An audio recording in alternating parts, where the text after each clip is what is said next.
Hello and welcome to Golf News Straight Back. Right then, we started with 16 teams at the T20 World Cup. They were whittled down to 2, and it was England who faced Pakistan in the final today.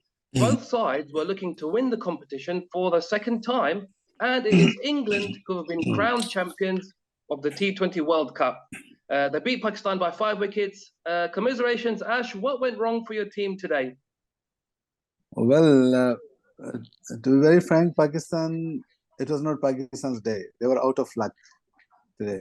If you see from the very beginning, our middle order, they started well, but middle order collapsed. And the superb disciplined bowling also put them in trouble. They were short of at least 20 to 30 runs. And the big blow comes when Pakistan was in good position in the death overs, while England was batting when Shaheen Afridi got injured and couldn't complete his 2 hours. That made a big difference. And in that particular over, England changed the game and they turned the table. And the game went out of hand for Pakistan. Otherwise, it would have been a match till last ball. Yeah, I think had Afridi been able to have bowled his last 2 overs, it would have been a far closer finish. Yes. Yeah, Ben Stokes and Moeen Ali hit a few boundaries and they sealed the win there. But Shyam, as had been mentioned countless times in the build-up to the game, it was a rematch of that 92 final where Pakistan won, on the same ground, incidentally. But did England deserve to win today? Absolutely, they did. They have been a champion side throughout the tournament, and today they reaffirmed their credentials because they ground out a hard-fought win. Simply because if you look at it was billed as Pakistan's bowling against England's batting, because those are these are powerhouses in bowling and batting.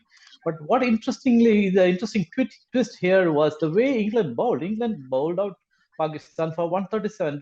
I didn't see that coming seriously, because especially here Adil Rashid's spell of 2 overs for 22 and that Curran's superb bowling, actually that tilted the match. And England and actually Pakistan finished something like 20 runs short. So with 137, it was a very tough ask to stop England, especially with the kind of batting they have. And full credit to Pakistan for having made a match out of it. But even then, with Afridi there, I think Pakistan would have won, but it would have gone down to the wire. It would have gone down to the last over, because so long as Ben Stokes was there, an England win was never in doubt. Satish, England have now become the first team to hold the 50 overs and 20 over titles at the same time. Just how good is this England team right now, and how highly do you rate them? Imran, they are probably the best. There's no words to say that. And the turnaround they did after losing to Bangladesh in 2015. And in 7 years, they are champions of the white ball cricket. They are the kings of white ball cricket. That says a lot about their the way they approach, their complete planning and execution, and the way they change their approach, and they created the personal towards winning the World Cup. And it's not just one World Cup. They won 2 World Cups now in succession, the 20 over cricket as well as the 2 over cricket. This is brilliant stuff, and I think this credit to Ben Stokes, because in both of games he is the guy who anchored the victory. But all said and done, it was a completed England team management and the board. Everybody needs to be given credit to this wonderful effort because of the way they planned well in advance to achieve this.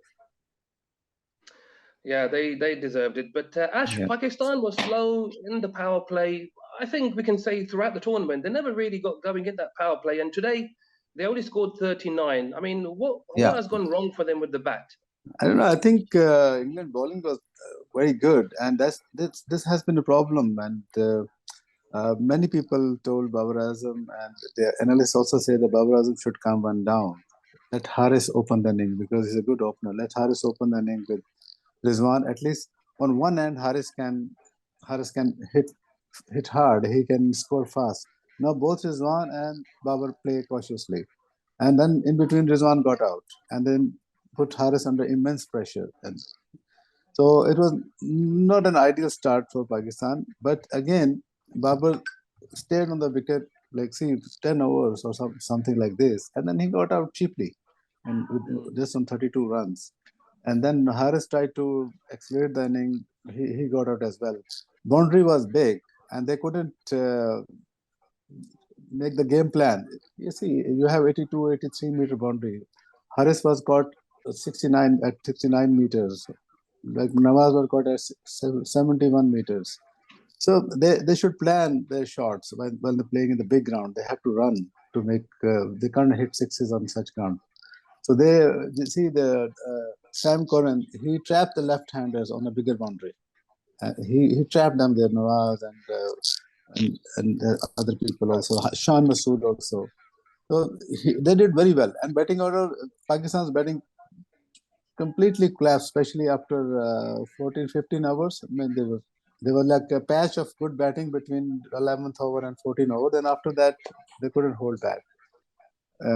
So I would say as Shyam said, we didn't see it coming. We thought Pakistan will put up a good total, and then there'll be a fight between Pakistani bowlers and England batters. But still, I would say a hats off to Shaheen Afridi. He stuck in the first over, and put pressure. And Haris Rauf was superb today. Look at Naseem Shah. How unlucky was he? If you watch the match, the kind of swing bowling he did today, I haven't seen for a long time. Both to left-handers and right-handers. He was so unlucky he couldn't get the wicket. And the worst bad luck was Afridi's injury. And as Shyam said, we were short of at least 20, 30 runs. But again, the best team won. These are all excuses and match analysis. But England put their heart in the match. So did Pakistan, but England turned out to be a stronger team.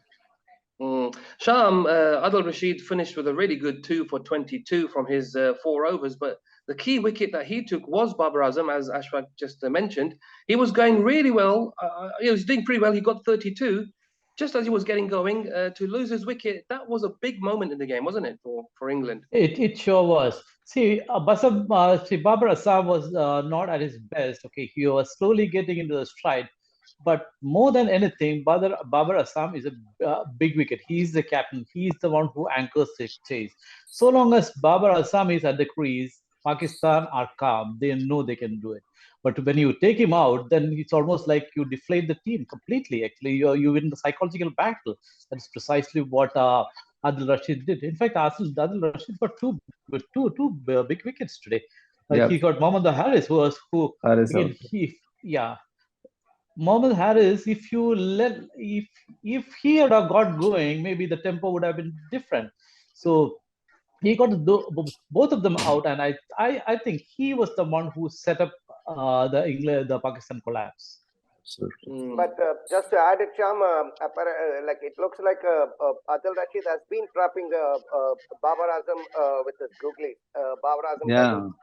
Yeah, it was one of the matchups. Yes, one of the matchups, and again he got a googly, which Babar Azam went for a cut, and then realized the ball is coming into him, and then he didn't have the space to play that shot. Yeah, he was already into the shot. Yeah.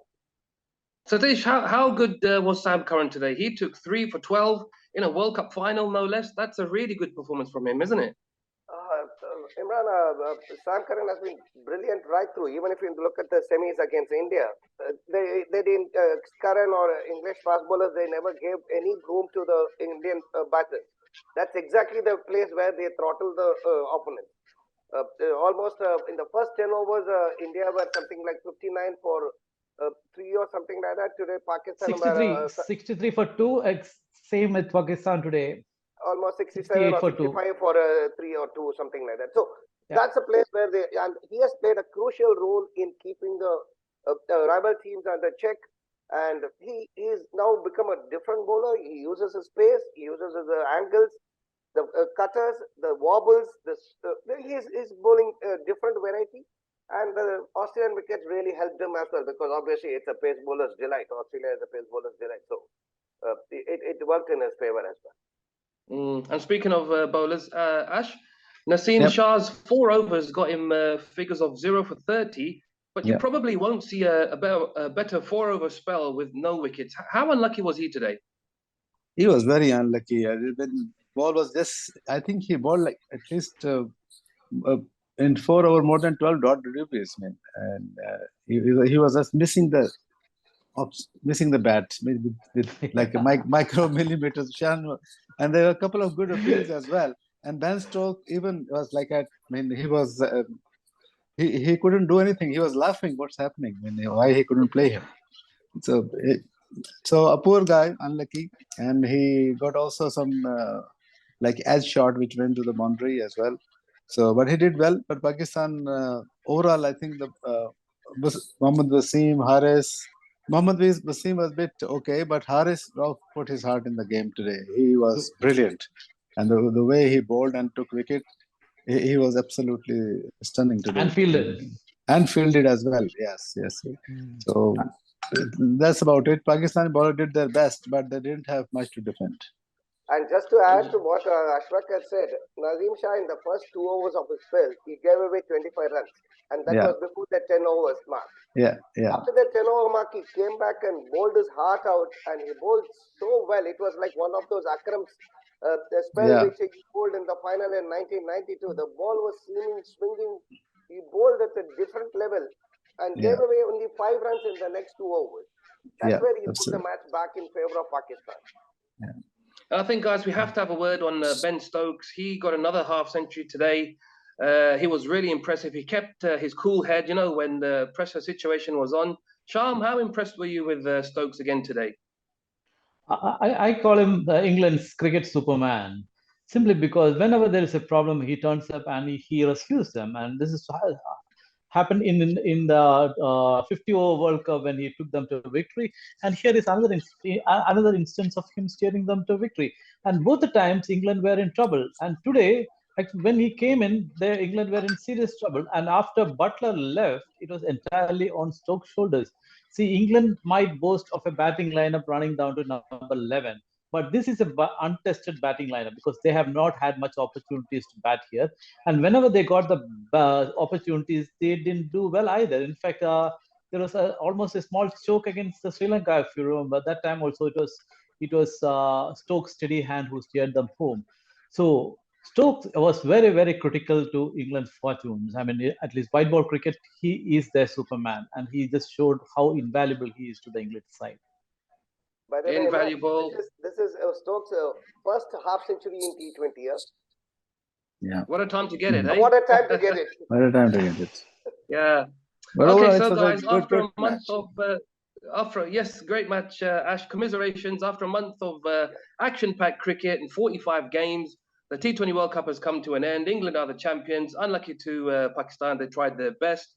That's all from us. Please head to golfnews.com for all the latest news and reviews. And of course, check us out on our social media channels. Thanks to my guests, and we will see you all next time.